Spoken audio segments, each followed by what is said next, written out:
After I finished my service as a lone soldier in the Israeli army, I realized this was my defining moment. It's time for me to build success, create stories, and the financial freedom that I never had before. I used to be trapped with money, and now it empowers me. Since then, I've developed a multi-million-dollar financial advisory business, a podcast that has been featured on all the global media stations around the world. One of my favorite things to do is educate people on the mindset to build resilient wealth, build success, and have fun doing it. In my show, you will not only get best-of-class tips, amazing stories, a bunch of laughs, but you'll also get a mindset shift from a family of people who have come from nothing and will help you be ready to succeed. Welcome to the Resilient Riches Podcast. Have you ever come to a place and you have nobody to talk to, nobody to give to, nobody to speak to, nobody really cares about you, but you have one desire that you want to give, you want to do more, and you want to build something in your life? Today's guest, Tal Shuster, did that. She decided, she came to the U.S., coming from Israel, and said, I want to give. I want to do more. I want to build something that nobody thought was possible. I want to find electric charging stations that nobody else thought of and just find needs and build buildings and give back to a community that is so underserved in the Israeli community. That's our guest today. Today, you're going to learn about giving. You're going to learn about how to build something from nothing, but you're also going to learn how to level up through the passion of giving and philanthropy. When you come from nothing and you build something that is so huge that you can't even imagine what you thought was possible when you were first starting to build, and also when you come from a different background, when you're an officer in the Israeli army and you come to the U.S. and you don't speak the language, and then you go to Rutgers University and you go to Columbia and you build hundreds and hundreds of charging stations for Teslas or buy buildings, it's really impressive to see somebody from nothing. So today, I'm really excited to meet my friend Tal Shuster, also the chairman of the IAC, who basically gives her entire life to the Israeli and Jewish community and has built like an unbelievable career, which is very unique in combining philanthropy and actual in the business sector. So Tal, thank you so much for coming. Really excited for this conversation. We've been friends for a long time. I'm really excited for our audience to listen to all the insights. Can you give us like a quick 1 minute, 2 minute accolades of your background and how you got to this point? And obviously you've seen a lot of success. So I came from Israel. My husband and I came from Israel 27 years. As a couple, not as a husband and wife. We got married after that. 27 years. We came for one semester. After one semester, we decided to stay. One semester turned out to undergraduate school, graduate school. We opened the company. We stayed here. We have 4 kids today. One of them is actually in Israel, but we built the company. We have more than 100 employees who are employed by us here in New Jersey. And we didn't plan for. We planned literally to come for one semester. Especially me. Yair was planning actually to come to study here. I just came to be with him for a while and go back. But it happened that we stayed here for 27 years. What did you find the key for your success? That obviously you've done something that most people can never even dream of. What do you think the key of your success was, coming from nothing without even the language? So we came from amazing families, both of us. They helped us just to go to school here. That was our dream. And obviously, when you tell your Israeli family, I want to study in the United States, seriously, it costs so much money. But they did support us during the undergraduate and told us, okay, go and we'll help you if you need to. But we had to work here while we're studying. So we always went to school at night. We were working during the day. I worked here. My first job was in the Israeli consulate. After that, I went to Merrill Lynch for a while and ARC Restaurants. So a few different companies, public companies. And we're always working and studying at the same time. We're always passionate. I was always passionate about what we do. And it's Eyal and I. We build it together. We try to do everything together. If it's the business, if it's the IAC, and many other things, and of course the family. But we enjoy the moment. We enjoy everything. When we came here, we didn't think about when are you going to come to go back. Are we going to go back next year? That was not the approach. The approach was, we're here. We'll do the best we can while we're here, and we'll succeed. Yeah, so it's the difference of committing fully into something versus playing around in it. Like if you're going to do something, you do it 100% and you jump right in versus not. And it's very interesting. So we work with a lot of Israeli clients and we manage a lot of Israeli businesses in the US. And I always ask them, like, why did you find something working with me? They're like, well, in Israel, everything is very black and white. You have a business, you pay your taxes. But in the US, there is a lot of gray. There is a lot of ways that you can work around with deductions and strategy and building businesses and all these different things. How did you break free from the mindset of socialism, which is Israel, to a capitalistic mindset? So we came here and we were very passionate about succeeding. It's even when you don't know anyone when you come here. It takes time to really. You graduate from school, you don't know, you have no one around you, but you found a few good people that are with you over the years, and that's opened so many doors for you. So it's all about personal relationship and growing and hard working. We're always working nonstop, but we enjoy every minute. It wasn't because we had to work.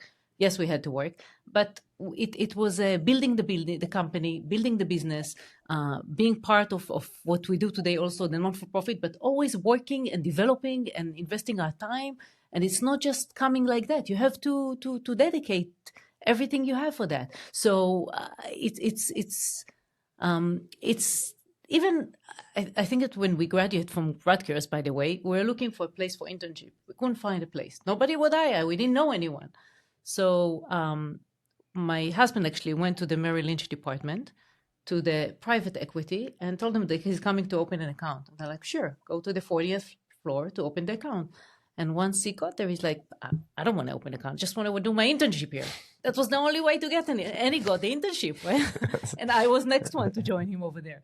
But you do whatever you can. You find creative ways to succeed and to do well. But without the hard working, you can't really do that. Can you give some tangible ways that people can break into what is a very daunting New York market if you are coming from Israel or a foreign country? Right. So I must say that it's very different today compared to 27 years when we came here. It was very hard to get, again, we didn't have any groups where they can rely on, or people around you that can rely on. And the school is the only source. School is a great place. You know, you're coming as an international student. They give you all the resources.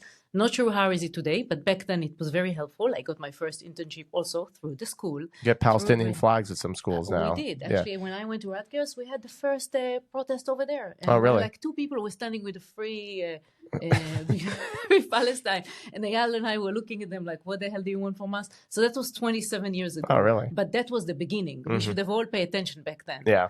But we had amazing professors. I had a great professor who loved Israel, loved proud Jew, and he was with me over there, and he got me the first internship. And were you with him? And so people that you know, building relationship, it takes time, but you're surrounded by so many opportunities and good people.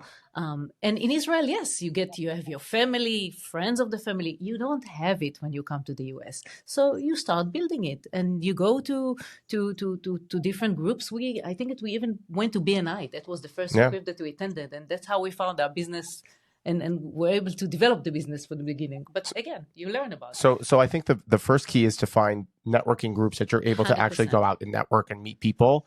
We actually also were BNI. We started our own BNIs. Really? That was really how we learned, because you learn how to network. Exactly. And it's like structured networking approaches and learning like the business cycle. Like, okay, when somebody buys a home, they need to have a mortgage. And when they have a mortgage, they need to have property insurance. And when they have property insurance, and you learn the business cycle of somebody's life when you're in a structured networking group that you're meeting over and over again. And the most important is you learn language. Right. So you can't answer a problem with a ChatGPT prompt if you don't know the actual language. So when you first come to the US, I think it's most important for people to when they do an internship. And I used to I also interned at Merrill Lynch. We have a very similar lifestyle. I interned at Merrill Lynch, and the thing was they were all making fun of me that I was writing things down on my notebook, because when they would say something, I didn't know what they were saying. I didn't understand what the word hedge was. I wrote down the word hedge and I looked it up later. And I Googled it until I learned. And then I realized these people are actually pretty dumb. Let me go out and do it on my own. But that was a completely different perspective. So you go through this like networking approach, but a lot of people don't want to mentor people. How did you get mentored? So I met over the years few really amazing, inspiring people that were there for me. That was the. But how did you get them there for you? Through somebody that I met, and we created relationship, and that was the only way that I could. And even if it's through my professor, who introduced me to many other people around me. Today, by the way, it's amazing. You go to come to our organization, to the IC. You have unbelievable opportunity to meet people. We didn't have it when we were 20s. So today you come, you can find mentors from the real estate, from the tech, from from any finance, any type of industry, and somebody is available and you have access to anyone you want. We didn't have it 20 years ago. So today it's very different. By the way, talking about Merrill Lynch, I'm much older than you, so you probably know there. That was my first internship, and I started my internship a week before September 11. Oh, wow. And I came to Two Worlds Financial Center, and that was my office on the 40th floor. Wow. So that was the first time I welcome to United States, my first internship on the 40th floor. And the seventh day of my work over there, I have the September 11 crash. Yes. So what happened? So I was on the 40th floor all of a sudden, and I don't forget, my first job was in the Israeli consulate. Mm-hmm. So I was very well trained to go downstairs if an emergency happening. Over there, I didn't even think about it. We're on the 40th floor. I see the first plane hit the building, the World Trade. I was literally there, eye level. I left my bag, I left everything, and I ran downstairs. I thought that at some point I will come back to pick up my bag. We ran downstairs. We took the stairs, and I took the stairs, and we all stood in the winter garden. And then the second one hit, the second plane. At this point, we all left. We were running to 42nd Street to get back to New Jersey. We heard that the affair is coming from the 42nd Street, so we left our stuff. I came back after 3 months to pick up my bag, by the way, and my wallet. It was still there. But meanwhile, I moved to do my internship in a different location, in Princeton. But I was amazed that for 2 years, I was working in the Israeli consulate, so well trained and so know what to do under emergencies. And then the first week I'm coming to my first internship at Merrill Lynch, boom. That's crazy. Crazy. That's crazy. No suffering, no like, a lot of people got melanoma and things like that. And once I go to 42nd Street, I see a friend from the Israeli consulate. It's like, Tal, you're alive. We were so worried about you. We all knew that you were in this building.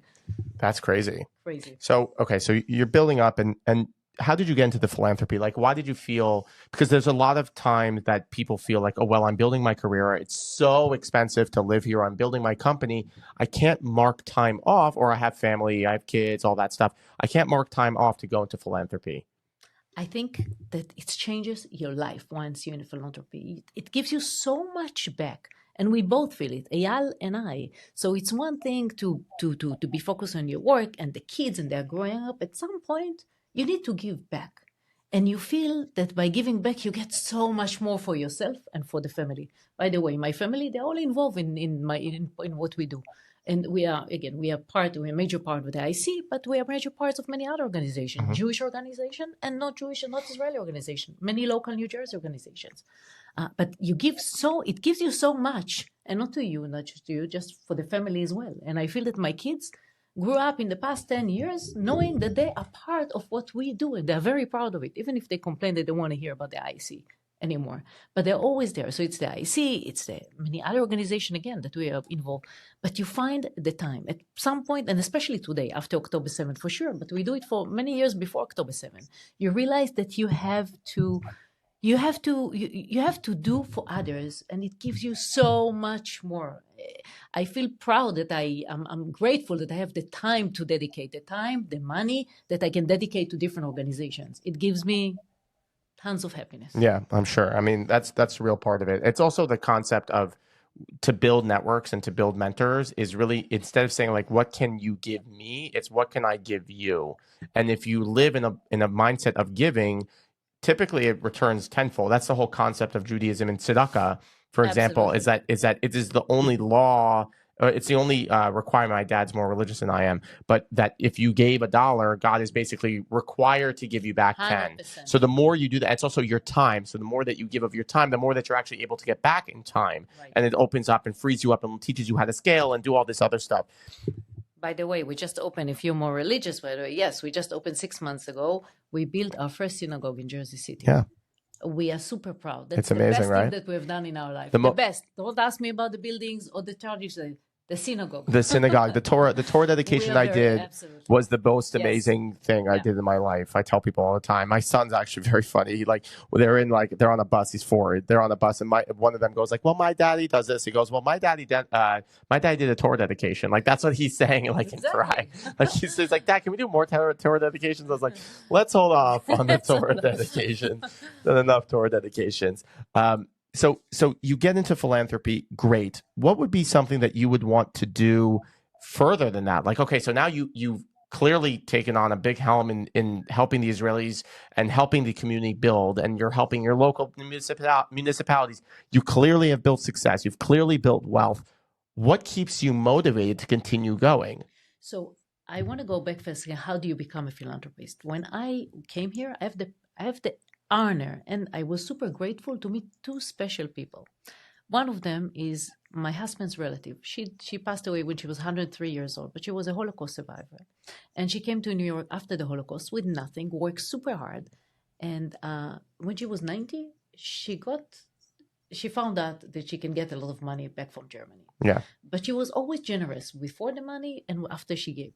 And she used to take me every time with her to every possible event in New York, even before she got the money. It was right before, just to learn how to give to others. Or if it's to go to a restaurant and be super generous about the gratuity. Or if it's to write a check of $36 to every possible organization that you knew. She inspired us. She inspired me. She, all of a sudden, through her, I got to know, okay, that's you're exposed to a whole new world. I was not used to it when I was in Israel. My parents are wonderful and always generous with me, but we are not. That's not the culture where you're coming from. And at my other job after Merrill Lynch, I worked for someone who was super special, and he had the money, super generous, but he was also he was teaching us what does it mean to give to others. Just observing and being next to people like that, it gives you a lot. It teaches you how to become a philanthropist yourself. Again, I'm coming from mentality and culture that it's nice to do the 5 shekels once a year and that's it. It's not about I think that when my mom came here for the first time to one of the synagogues when we donated, and she saw her name on the wall, she was like, "What are you doing? What are you doing? Give the money to the family, not for the nation." Mm-hmm. It's a culture. It's a different culture. And when we came here, we met people like my aunt and my friend, who is still friend with me today, and they were teaching us what does it mean to give to others, and that gave us a lot of pleasure. For the future, I just hope that I can continue and contribute and give my time, give my money, but especially my time, and be a great example for my kids to continue and do it in their life. Yeah, I think it's very, very hard. So you faced a lot of, and I think actually one takeaway that's really, really important that I actually felt is that you're able to, it's not just about how much you give. It's not like, oh, I'm not going to do anything unless I give $100,000 a year. Or even if you give 5 shekels or $36, it gives you a mentality of giving, and people like givers. People don't like takers. No one enjoys that person, and it 100%. gives you a lot more success. So when you are coming to this country, or you're trying to level up, which is really a lot of our listeners, try changing your mindset and going, you know what? I'm going to volunteer my time. 100%. Try to do more for other people. Try to do more. It takes time. Again, it's very hard. It's a muscle. A different culture. So it takes time to understand what does it mean to raise money, to give money. We are not used to it in Israel. Maybe today more than before. But we are not used to the mentality. Again, you're used to maybe donate once a year, few shekels. That's it. But here, when you come here, you understand how important it is. If you're not going to give back to your community, you're just not going to have a place to pray, a place to enjoy, a place to have a community. You're just not going to have that.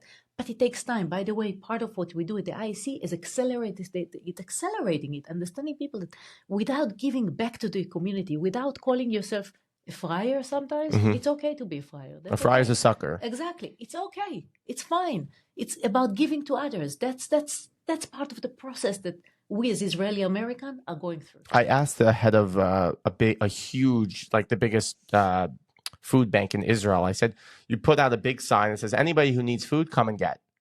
So I asked him, I said, kol chabad. So I said to him, I said, but don't people take advantage? He goes, even if somebody has money and they have to belittle themselves to come and take, it's not our obligation to judge them. Right. They have it hard enough on themselves. It's not our job to judge them. Right. You give them food. If the least you have to give them is give them food, and these people need, just because they just need the comfort, or they need to feel just something close to them. It doesn't matter. It's not just about money. It's about what you can give to other people. Give the time. Give whatever you can. So, in your career, have you guys had that you've almost lost everything? We are very not careful, I would say. But we took many chances, but at the same time, we were always kind of very focused. So, and we have also different businesses. So we were not in a position, thank God, and hopefully we will not be in the future, but you're in a risk. You're always in a risk when you have your own business and when you have your employees, and you need to pay the salaries, obviously, and you want to grow, and you're taking many risks through your life. And part of the fact that I came to work with Eyal, I was working in different organizations and some point different corporations. And some point, Eyal, my husband, told me, you have to come and work with, we have to work together. You have to understand the risks, and we need to share it as well. So we are both, we both established a company. We're working very hard. We are aware of the risks that we are taking, but we always find we are also very careful on the steps. So you're diversifying your business, 100%. But isn't it too hard? Wouldn't you say you'd be more successful? You just focused all your energy into one business? We did development. We have done it in the past few years, in the past 20 years, and we continue to do it. Today, we do many other businesses such as property management, leasing, mobility, technology. But it's all under the sphere of real estate. It's all related to real estate. It's all related to real estate. So you have narrowed down specifically into what you're doing. Yes. And do you find that what would be the downside? I know a lot of people get distracted and they try to open up more and more businesses just to diversify, or because they get bored. How did you stay engaged? So part of the decision of living where we are, it's right next to the business. That's also the proximity of living next to the company, having your family, everything in the same area made a lot of difference for us. It was a huge benefit. First of all, we develop and live in the same town. There are benefits, and of course, there are advantages and disadvantages. But in terms of timing, and in terms of knowing very, very well where we are. So where we live, we developed in the past 20 years in Jersey City. We know Jersey City very, very well. Our company is there. Our kids grow up over there. We know the neighborhood well. So knowing the environment around us helped us a lot. I think the key to your success, is that you're very good at going deep. Like you do the same thing. You're probably a creature of habit. You just do the same thing every single day, and you go deeper and deeper in relationships, and you get involved. And I think that's really, really important, because instead, my wife's cousin comes to the city and she's trying to find a husband, and she's a little strange, but she's like, where are all the Jewish guys? And I'm like, oh, they're in Central Park on Shabbat afternoon. So I bring them to Central Park on Shabbat afternoon, and there's probably 300 Jews around her. Yarmulkes, you couldn't be more Jewish. And she says to me, she goes, "We're all the Jewish guys." I'm like, "Are you look around you?" And I said, the more consistent you come to something, the more you do it, the better you're going to become. 100%. And when you try to go a little bit and you move from here and there and you keep bouncing around, you're not going to be successful. So narrowing down and being really focused on what you do, it's much harder. But if you can find ways to really find yourself engaged, it's harder because it's less fun. Trying out different things every single day, it's like marriage. It's much harder to be married than it is to be single, but in general, you're much more fulfilled when you're married. So it's the same concept. You have to commit to something, and the deeper you commit to something, the better you will do. Did you ever feel like, all right, so I want to get rid? Actually, before that, sorry. What would be a piece of advice that you would say to Israelis who are trying to go back to Israel and sell their companies, have a dual life? What should they do? Because a big dream for a lot of Israelis is obviously to go back home. It never worked for us. We thought probably about 10, 15 years ago, maybe at some point we'll leave the company here and we'll go back. But I don't believe in it. You need to be where your business is. It's extremely difficult. Yes, you can hire an amazing CEO who will run your business, but it's different when you're there to say good morning to the business. You're there. So it never, we have a company in Israel. We have a great CEO who is running the company over there, and it does work. But again, the majority of our businesses are here. So we do believe that, again, if you want to continue to have the business, again, different industries work different every place. But for us, having a real estate and ability, we need to be here. We need to be next to the employees. We need to we are super consistent. You mentioned consistency. We are super consistent. I'll come, and Eyal will come every day to the office at 8. I'll come at 9 o'clock every day, and we are there for the whole day. And that's the mentality that we have in the company. So we do believe that you need to be here in order to make the business amazing. It's very hard. You can hire great people, but it's extremely difficult to, in my opinion, to live in a different company and hope that your business will be successful. Yeah, I agree. Any last piece of advice before I drop this over to my father?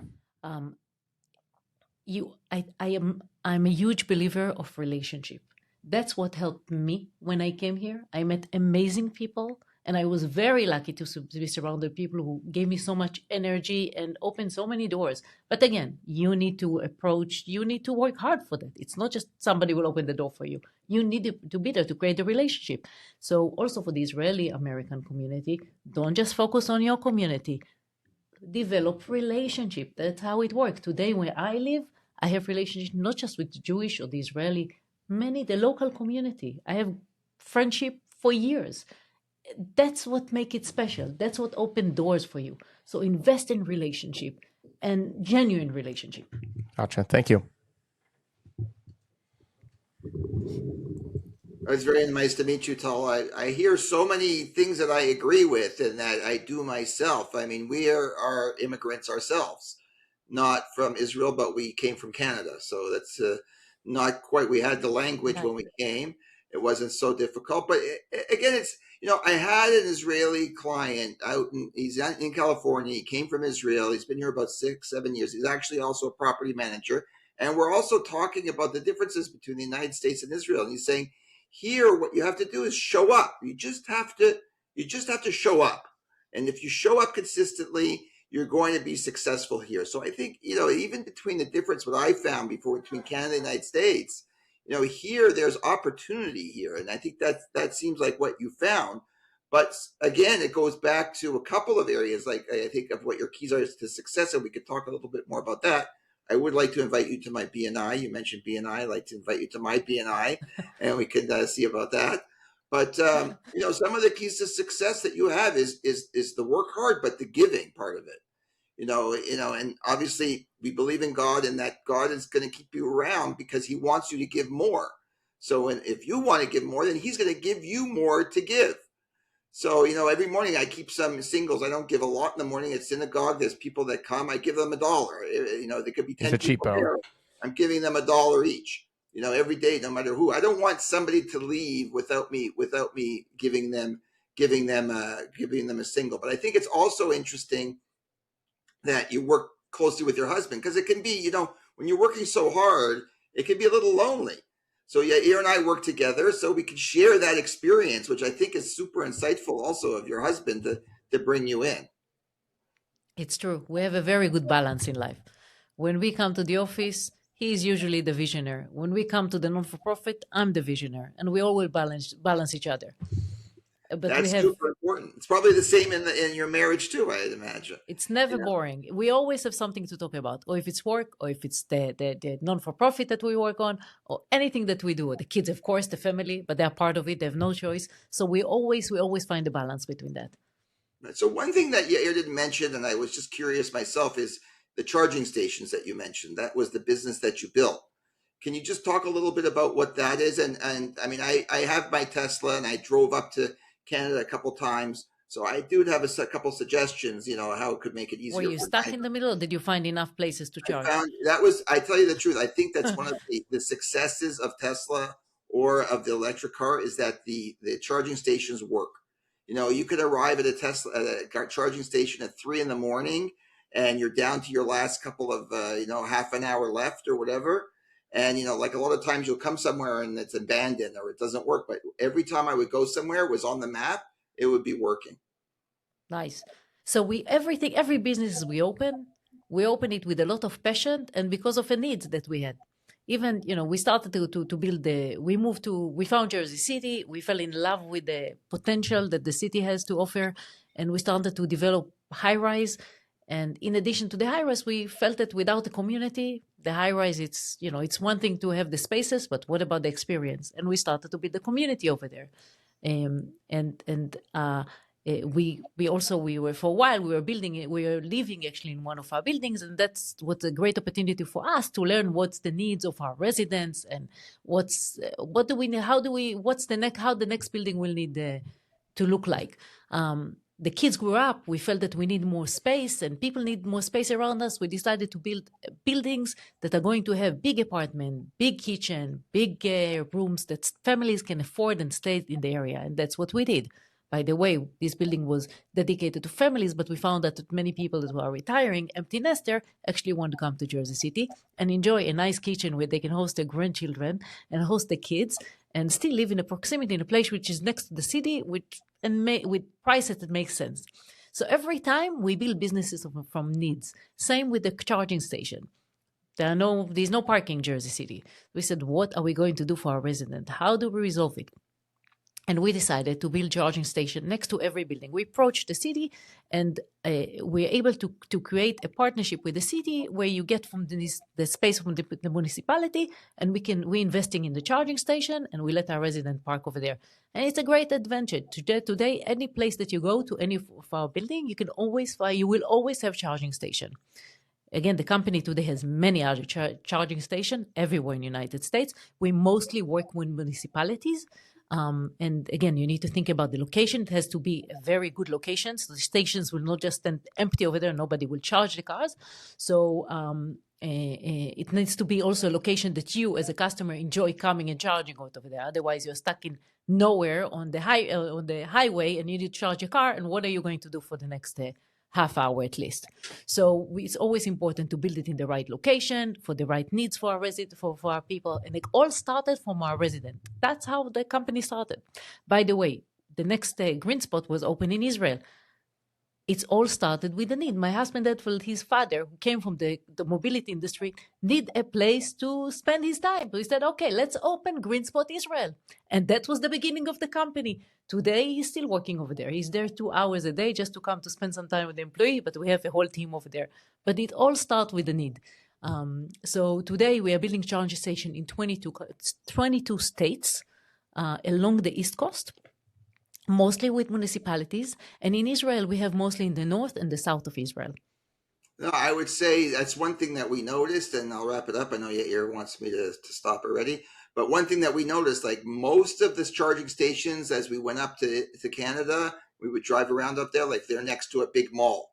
So you can go in, you can use the bathroom, you can do a little shopping. Enjoy your time, meanwhile, yes. Yeah, you can hang around there. It's really very, very super fascinating. I have another son that's living in Union City. But Jersey City was outpriced for him. Jersey City is like the hot new area. It's incredible. So congratulations to you. You've done an amazing job.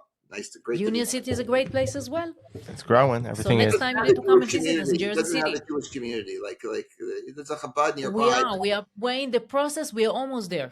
There's a need for Jewish community, so they built a shul. So we opened the shul. We opened I think I heard about that. That shul opening. It's the first synagogue that was opened after many years in Jersey City. So we are very proud of it. We saw many mosques coming up. We said we need to build a synagogue here. And today there is a preschool over there, a community center, and the synagogue. I'll just give you a fun fact, and then I'll stop. Although I know Yair doesn't want me to talk too much. But if you heard of Yeshiva North Jersey, it's where my kids went, and it's in River Edge. So that started on New York Avenue in Union City, like probably 50, 60 years ago. That's where it got started. Then it moved over there, and that's where the Jewish community came to. It was right on New York Avenue in Union City. That's where that yeshiva started.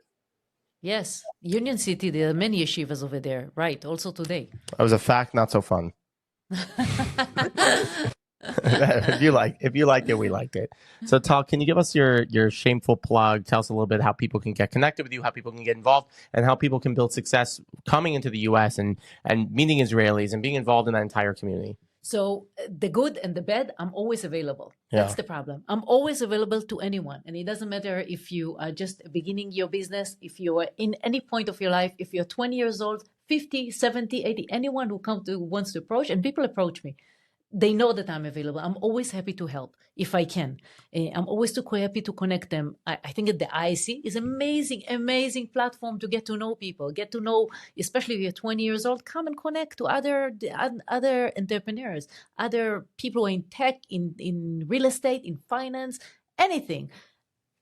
It's a place where you find mentors who will be available, and that's part of what their joy to come and help you.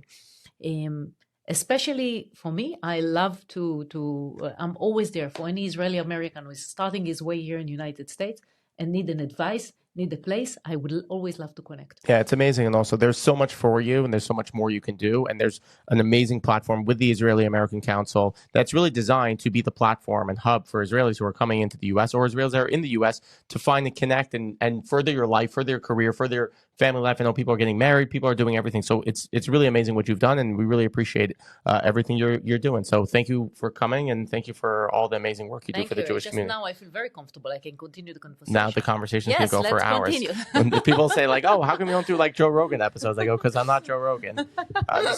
I'm gonna thank you everybody for listening. We'll see you on the next one. Klyman Financial is a DBA of the Partners of Wealth Management and SEC registered investment advisor. Registration does not imply a certain level of skill or training. This podcast is for informational, educational purposes only, and reflects the speaker's personal opinions. Is not investment, tax, legal, or accounting advice, and no topic discussed should be construed as a recommendation to buy or sell any security, to implement any strategy, or to hire any service provider. Any references to individuals, companies, organizations, or third-party products/services are for illustrative purposes only and do not constitute an endorsement. Any success stories are not representative of all results and are not indicative of future outcomes.